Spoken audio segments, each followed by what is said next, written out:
Shalom, family. So, I think my last video I was talking about, I wanted to know what Yah has for me. Oh, did you read your Bible today? And did you say your prayers? I pray that you spend some time with the Most High. I feel like that's important for me to say before I do any video, because the ultimate reason why this channel is in existence is because I want to bring more and more people to the truth. So please read your Bible and please spend time with the Most High. It's important. So my last video, I was talking about how I'm talking to the Most High, yeah, and want to know, what is it that you want me to do? My minister my pastor did a sermon about, you are the ATM. What gifts did the Most High give you? Use them. So I wanted to know, what is the gift? So I had, I think I mentioned it before, that I was working on something, and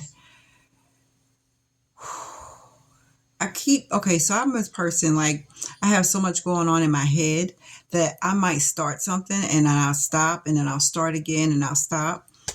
Well, after talking and asking the Most High and praying about something, I got this, I think the Holy Spirit was just like, look, she said, finish what you started. We told you what to do. Finish what you started. So I finished it. Today's all done. I'm not going to tell everybody what it is until I'm waiting on my pastor. I know he's busy because they're doing the Men in Black this weekend. But I sent him a message, and whenever he gets ready, gets free, I pray he gets to read my message so I can send it to him, because I need his input. He's my spiritual father, and I really want his input. I want not just his input, his beautiful wife, Elder Amma. I want her to look at it too. So yeah, I'm very excited about that. I've actually finished it. I worked on it 10 hours just today alone. Now, I've been working on it for a couple of months, actually. But today, I took 10 hours just this rising, listening to the pastor talk, because he always does a sermon. He comes on every day, unless it's on a Wednesday. And so it's finished. I'm really excited. Like, I'm really excited about it. I didn't think I would get it finished. But it's funny, though, because in my stopping, things was needed, like listening to the sermon that my pastor teaches. I was like, ooh, that needs to go in there. Ooh, that needs to go in there. So a lot of the stuff, not a lot, but some of the things that he's taught us is in what I did today. I'm really excited. I'm excited. And so I said to my daughter, I want her to read it. And like I said, I'm waiting on my pastor. Maybe after the weekend, I'll hear from him and he'll let me know if it's something he wants to look at. And I'm sure it would be. I'm sure it would be. But I know he's a extremely busy man, him and his wife. But I want to be able to send it to him because I'm ready to do something with it. I'm absolutely ready to do something with it. I can't tell you how excited I am about it. So yeah, I am. I'm at this point. I'm waiting. I'm waiting for the answer. I expect the blessing. I expect it. I look forward to it, and I expect it. Like, I don't have no other words for it. I expect the blessing. I am doing Yah's will, and I'm doing what I'm supposed to do. So there's no reason why he would not make sure I receive all the blessings that he has for me. So yeah, I'm excited. I'm excited. So probably, I don't know if maybe after I move, I'm not really sure. But once I get things situated, I get all the feedback from it all, see if anything needs to be tweaked or whatever, then I will be willing to let it be known and tell everybody what it is exactly that I did. Um, I'm excited. I really am excited, because I was really pleased with it. Once I finished it today, like I literally was working on it for 10 hours. I started this rising and I finished probably about 5 o'clock. And after that, I kind of was scrolling on TikToks and stuff like that, just relaxing because it was a lot. It was a lot, but I'm really pleased with it. So now I'm just waiting for some feedback, and then I'll let everybody know what I've done. And yeah, I'm super excited. So I'm using my phone, as you can see. I want to see if it'll allow me to do some recordings today. Um, so, my last video that I can remember talking about um, was just me moving on, um, trying to, I don't want to say be a good mother because that really wasn't my intention. I mean, I said I was, but not for real, for real. Um, I just wanted to try to find happiness. That's really what I've been trying to do um, in my early 20s. That's where I'm at now. I'm in my early 20s, and I'm just trying to find happiness. Now I don't know what that looks like. I don't even know what that feels like for real.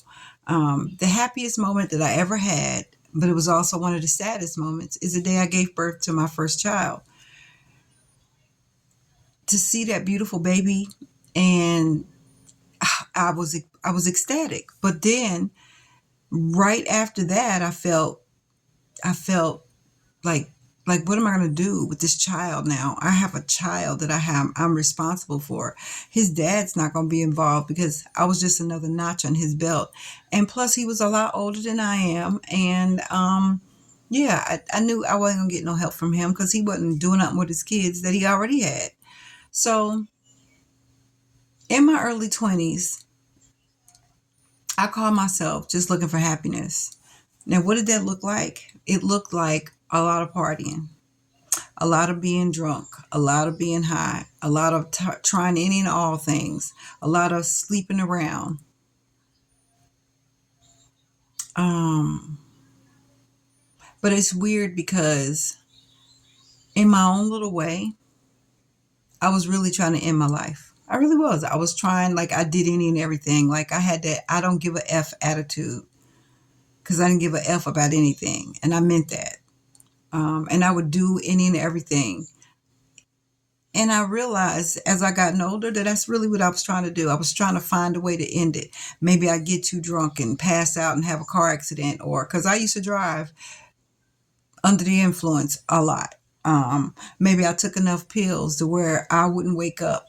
I was doing things. I was absolutely doing things that would end my life, because I just was tired of it. I was tired because I never had any happiness. I didn't know what it looked like, and I wasn't expecting to have it, period. I wasn't expecting to have it. Um, so everything I did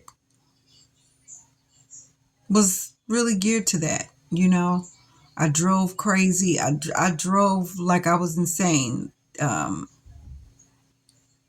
even with my son in the car, because I used to always say, if I go, I'm going to take him with me. I used to do things to myself, and I'm like, well, I'm going to take him first, and then I'll do it to myself.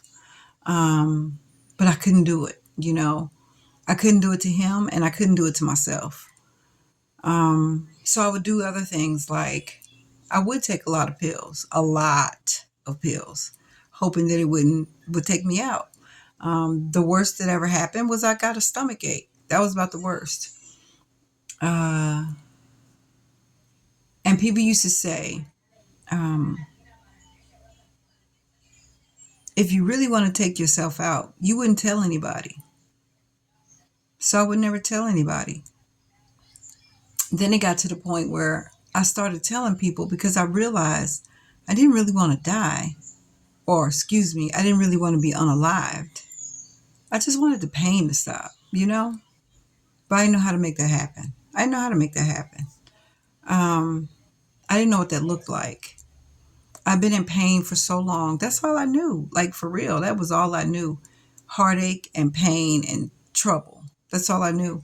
So the more I stayed in the clubs, the more I was drinking and taking pills. And I used to take them all. Like I would take them all and then drink behind it. I didn't care. Like I really didn't care. Um, I can remember the first time I went to the club. I was 15 years old. Now you're supposed to be 21 and over to get in the club, but I looked older. And the way that I was dressed and my mouth, oh, they thought I was older. So they let me in the club. So I was drunk in the club at 15 years old. Um, my friends were older, a couple of years older, so they were driving. And then when I was able to get my license, my dad bought me a car, and he bought me a brand new car right off the showroom floor. So yeah, they just knew I was older. It was weird the things my dad used to do for me, but at the same time, it was like it was bait. Like I got you this car, now you better do what I say do, and it was whatever he said do. But yeah, in the club, 15, hanging out, having all kind of unprotected sex with older men because I started feeling like I wanted an older man because I felt like they had money. Interestingly enough, living with my dad, that man had money, plenty of it. I don't know if I told y'all this. I might have that one day he took, because he cashed checks. If you follow any of my videos, that was one of my dad's hustles. He cashed checks, and he cashed checks for all the men on his job, all his bosses, everybody. Nobody had a bank account back then. Nobody wanted them. So he had $50,000 that he would take every week to go cash checks. And he took that $50,000 because it was definitely in cash and he spread it out across his bed. And I mean, that was a lot of money. It was a lot of money. And he said, I want to be the only man to show you this amount of money. And so that is what I looked for when I dated older men. I felt like older men had money. So that's what I wanted. I didn't care if you were married. Your wife could be over there. I don't care. As long as I could get what I want from you. That was all I cared about. Um, but I still wasn't happy. I'm searching for happiness in the streets. I'm searching for happiness with the drug dealer. I'm searching for happiness in the bottle.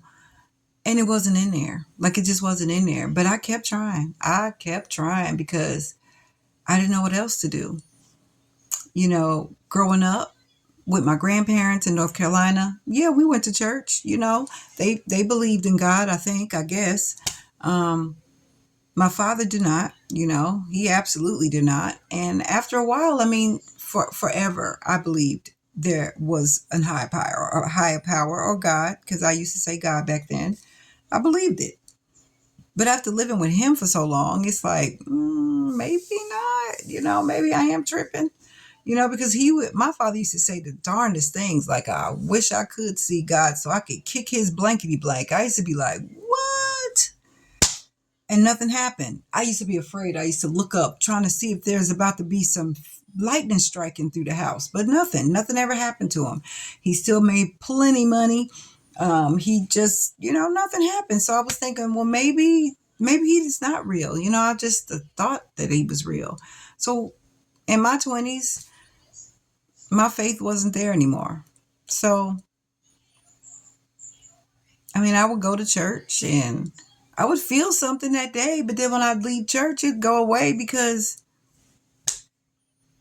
it was just the feeling I had while I was there. But for that forever, I didn't go to church because I don't have no money to go to church. Plus, I didn't went to the club. I done spent it all. I done seen the drug dealer. I didn't, I ain't got no money for church. I got to go to the club. Get me a new outfit. Get me some pills and some alcohol, and I'm ready to do the thing all over again. So yeah, for I'd probably say another 10, 15 years. That's what I did. That's all I did. Um, in my 30s, I still was doing the same thing, just going to the club, you know. And here was the thing, I'm going to the club, and you know what you see? Same old, same old. Might be a different club, might be different people, but it's the same old, same old. You get drunk, you pick somebody up, you go home with them, and you're looking around like, what did I do? That was what I did for a long time. Searching, looking, trying to find peace within myself, happiness. Um, but in the meantime, I still got a child, you know? I've neglected him completely because I'm so me, me, me. I'm the one. I need some of this. I need some help. I need some happiness. But he wasn't getting anything. He wasn't getting anything.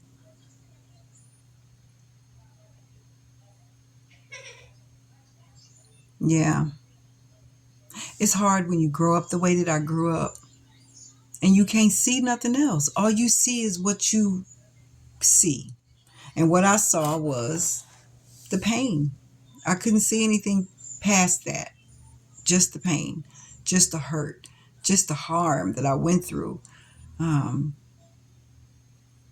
And so I kind of felt like it was my turn. So I usually, like I said, went out with older men. And then I started doing things like using sexual activity as a job. It was my job now. It's my job because I don't really care about it. Men love it. I don't really care about it. And I'm going to get paid for it. So, yeah, we could do this. And it was crazy. I would do it. And then I would go home and cry because I hated what I did. Now I might have some money in my pocket because, my dad would go through his moments where he hated me, he didn't like me, and then he had those moments where he liked me and I could get what I wanted. But I was getting tired of that. So I was trying to figure out ways to do it on my own. I didn't do well in school. I really did not do well in school. I was too much of I was going through too much to even try to concentrate in school. So yeah, I didn't really do well. And so I didn't feel like I had anything else to offer. I didn't have nothing else. So what did I do? I used what I thought I had. It seemed like everybody wanted me. Ever since I was a little girl, everybody wanted it. So let's give it away. Not give it, but let's sell it. So that's what I did for a long time. A long time. Until one day, I don't know how much time my phone will let me record this, but one day, I'm gonna tell you what made me stop. I had a John. That's what he was. And I saw him every Sunday. Every Sunday he wanted to see me. So every Sunday was our thing. And this Sunday, he says, I have somewhere to be. Do you mind if I take you with me? I'm like, no, I don't mind. Now he had this van, so I'm in the back seat because I don't want to be seen with him. We just going to do some exchanging and I'm done, right? So I'm in the back seat and he pulls over and I notice some houses, but I also notice a funeral home sitting over there. But I didn't ask no questions. And so he starts talking to me. He's talking to me and he reaches into his glove compartment. And when he pulls out, it looked like rosary beads. I'm like, are those rosary beads? Is that a necklace? So he studied talking to me. I'm not hearing a word this man is saying. Not one word. Now I'm in the back seat. So he's looking in the rearview mirror and he's looking at me as he's talking. But like I said, he reaches over into this glove compartment and I promise you those look like rosary beads. And then he pulls up the console. No, not pull up. It was an open console because we're in a van. So he opens this thing in the front and he pulls out a white collar. And he's just study talking. I'm watching what he's doing. And he's putting on the collar. He pulls up his collar first and he puts the white thing on and he buttons it up. He's putting on the rosary beads and I'm in the back seat like, oh no. What in the world is happening here? I'm thinking, okay, what is going on? And so now he done got all this stuff on. He got his stuff on. He gets his Bible from up under the seat and he goes, I have a church in Illinois. What? And he tells me his name. He is a bishop at a church in Illinois. And he goes, I'll be right back. So he gets out the car, he goes over there and I'm just back there in the back seat like, is that why he wants to see me every Sunday? He's taking the money out of the collection plate to pay me. So I'm like, okay, well, what have I done? And I'm thinking, I'm trying to figure this thing here out. Now I'm thinking like, okay, when he get back in this van, he's going to want to go do what we going to do. I don't want to do it. Like, I really don't want to do it now. I really just want to go home. But I'm far from home and I'm not trying to walk home. I'm not trying to do that. So when he gets back in the car, he goes, well, how do you feel? And I said, I want to go home.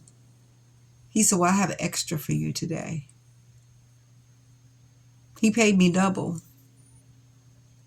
And I did it. You know, I did. I took the money but then when I got out, I said, I can't see you anymore. Like, this is it. This is it. And he was very upset. He gets out of this van. He wants to talk to me. He wants to explain to me. Now, the whole time this man's been coming to pick me up or to see me, he'd been coming in his van. And I noticed the van, but I never really paid any attention to the van. And the name of his church is on the side of this van. I'm like, this is unbelievable. And that was the last time. Like, after that time, like, the feeling I had, the disgust I had, this man has been, and I asked him, I said, so you've been getting the money out of the collection plate? And he just looked at me. He didn't say anything. So, yeah, that was my last time. And it was like in my 30s. I had moved to Missouri by then. And yeah, I was still doing the thing. And that's the thing that stopped me. That's the thing that stopped me. I'll tell you another story later. But you know me, I don't want these videos to be too long. Y'all don't watch them all the way through anyhow. So yeah, I'm going to leave that there. Finding out that one of my Johns was a bishop messed me up, but it stopped me from doing what I was doing. Praise y'all. Well, I pray that your day went well, and that if you have not read your Bible, and that if you have not spent time with the Most High, go do that. Go do that. It's important. You don't want to leave here without having a relationship with the Most High. Shalom.